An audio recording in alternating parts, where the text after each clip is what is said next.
పార్లమెంటుతో పాటు ప్రజల మధ్య చురుగ్గా ఉంటూ పార్టీ కార్యక్రమాల్లో క్రియాశీలకంగా పాల్గొనాలని తెలుగుదేశం ఎంపీలకు సీఎం చంద్రబాబు దిశానిర్దేశం చేశారు.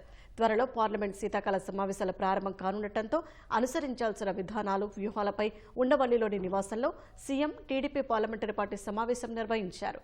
పేదల సేవలో వంటి కార్యక్రమాలకు తప్పనిసరిగా హాజరు కావాలని సూచించారు.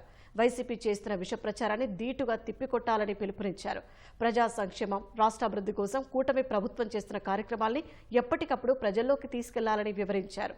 రాష్ట్రాభివృద్ధి, ప్రజా ప్రయోజనాల లక్ష్యంగా పార్లమెంట్లో సమన్వయంతో పనిచేయాలని ముఖ్యమంత్రి ఎంపీలకు దిశానిర్దేశం చేశారు. కృష్ణా, గోదావరి జిల్లాల్లో రాష్ట్ర వాటా, గోదావరి ట్రైబ్యునల్, సాగునీటి ప్రాజెక్టులకు అనుమతులపై కేంద్రాన్ని ఒప్పించేలా పార్లమెంటులో గళమెత్తాలని నిర్దేశించారు. వ్యక్తిగతంగా పార్టీకి చెడ్డ పేరు తీసుకురావద్దని హితవు పలికారు. నియోజకవర్గాల్లో గుడ్ విల్ సంపాదించాలని సూచించారు. స్టేట్ ఇష్యూస్ తర్వాత జాతీయ ఇష్యూస్ రెండు కూడా మిళితంగా చేసి మన అభివృద్ధి కార్యక్రమాలు ఎలా జరుగుతుంది వాటిని కూడా మనం వాళ్ళ దృష్టికి తీసుకెళ్ళడం జరుగుతుంది. అలాగే మనకున్న సమస్యలు,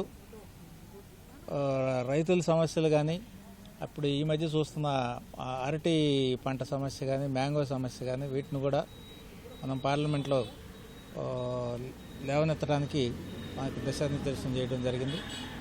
సో ఇంకా ముఖ్యమైన విషయాలు ఏమేమి ఉన్నా కూడా మొత్తం వీళ్ళ గైడెన్స్ తీసుకొని అందరం యునైటెడ్గా అక్కడ ప్రశ్నలు లేవనెత్తడం కానీ లేకపోతే డిబేట్లో పాల్గొనడం కానీ జరుగుతుంది. ఏదైనా ఆంధ్ర రాష్ట్రానికి సంబంధించి, అభివృద్ధికి సంబంధించి ఏ ఇష్యూ వచ్చినా సరే దాన్ని పార్లమెంట్లో చేసి దాని గురించి మనం ఫండ్స్ తీసుకురావడానికి ప్రయత్నం చేస్తాం. ముఖ్యంగా ఏవైతే నేషనల్ ఇష్యూస్ కానీ స్టేట్ ఇష్యూస్ డిస్కషన్ చేస్తామో, నేషనల్ ఇష్యూస్ ఏదైతే స్ట్రాటజిక్గా మాట్లాడాల్సి వస్తుందో అవి కూడా లిస్ట్ అవుట్ చేసుకుని ప్రతి ఒక్క దాని మీద మాట్లాడుకున్నాం.